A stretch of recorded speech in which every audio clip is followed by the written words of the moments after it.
skal vi til Viborg, hvor vi ser nærmere på husspektakler. Vi følger betjentenes arbejde, når de kaldes ud til et husspektakel.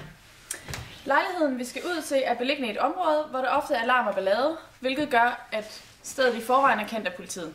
Vi skal nu med vogn 41 på patrulje.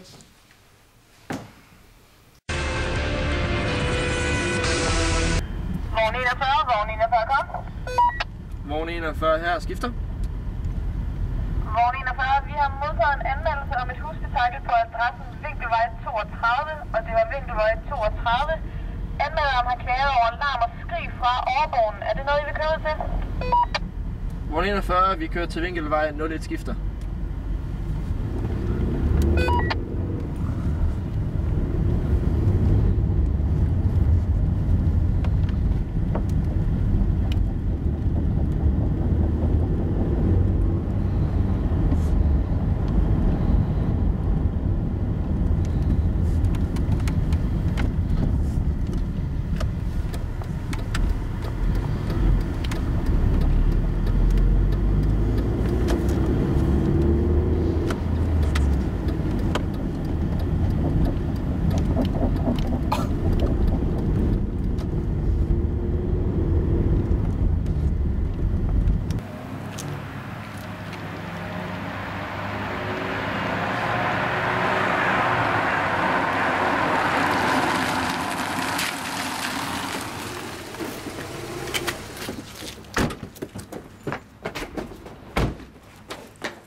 Det er oppe i nummer 29. Vi har hørt dem. Vi er oppe i nummer 29.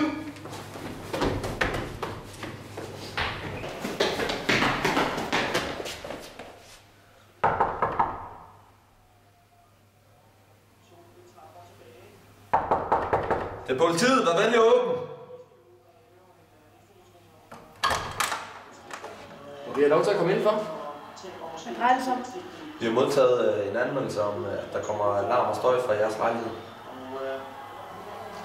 Og vi har lov til at komme indenfor. Hvad helvede er I? Er de første, der skal tage kampen op med russerne og også. Hvad fanden laver I her? Ja, goddag. Det er fra politiet. Vi har modtaget en anmeldelse om husspektakler her i bygningen, og der kommer fra jeres lejlighed. Kan jeg få lov til at snakke med dig derovre, og så vil min kollega snakke med din kone? Jeg sidder lige og ser tv. Ja, det er meget muligt. Vil du være sød at gå med?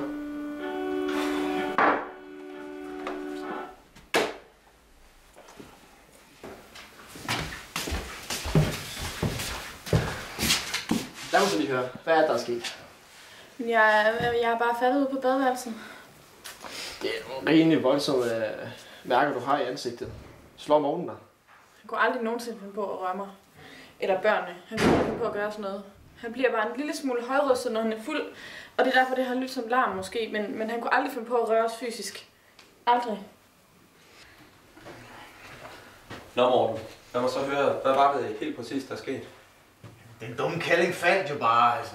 Ja, hvis vi lige prøver at tage det stille og roligt, og så prøve at forklare mig fra starten af, hvad det er, der sker. Jamen, hun var ude i køkkenet, så faldt hun bare på gulvet og tog hun fra hovedet ind i ovnen. Ind i ovnen. Ja. Hvad fanden? Hvor har du været med min kone? Prøv lige at tage det med ro. Du skal lige slappe af. Hvor har du været med min kone? Du skal lige roligt. Nej nu.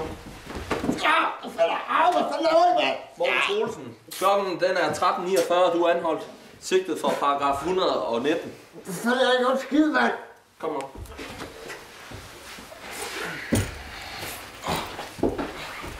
Fucking har gjort skid. Hvad fanden er I, mand?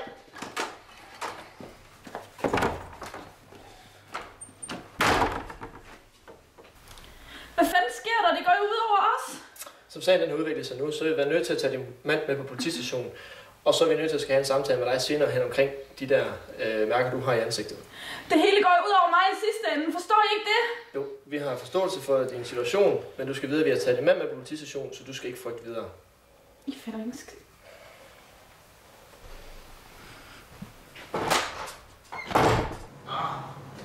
Stille og roligt, mand. Ja. Fuck for noget. Jeg skal gå med det her lort på, mand. Nej, men vi skal altså lige have dig med ind på stationen. Stationen? Ja. Prøv at passe lidt på mig.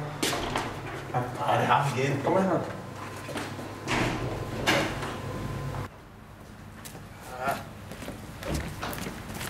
koldt her, mand. Ja, men det er der ikke lige noget at gøre ved.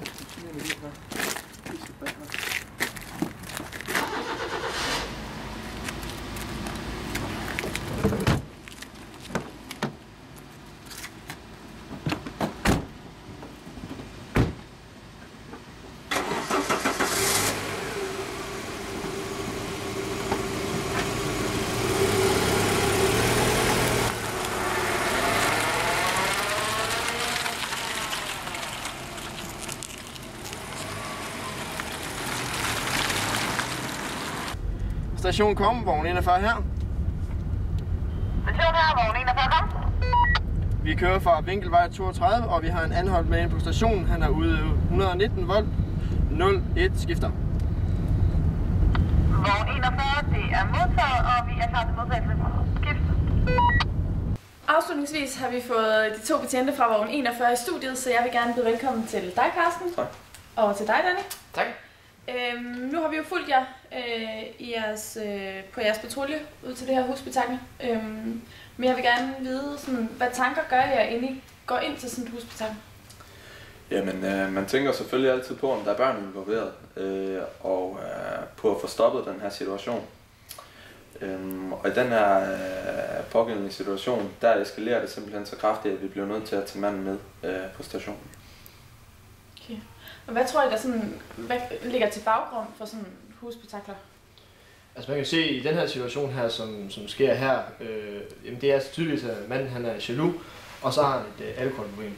Og det gør ham ud af stand til at skelne mellem, hvad der er rigtigt og hvad der er forkert. Det er sådan set det, der ligger til baggrund for det. Og så udvikler det sig så til, at der bliver simpelthen ydet fysisk eller psykisk vold mod både kone og børn.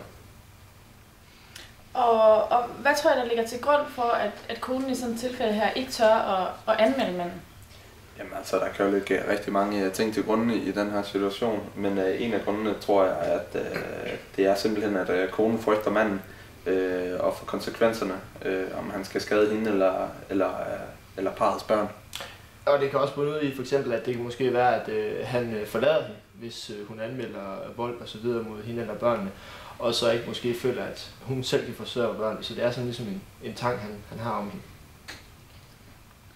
Tak til dig, Danny, og tak til Carsten. Det var alt, hvad vi havde for i aften. I morgen bliver basserne virkelig presset. Så prøver de med al deres mimik og deres kvindelist, lille BS.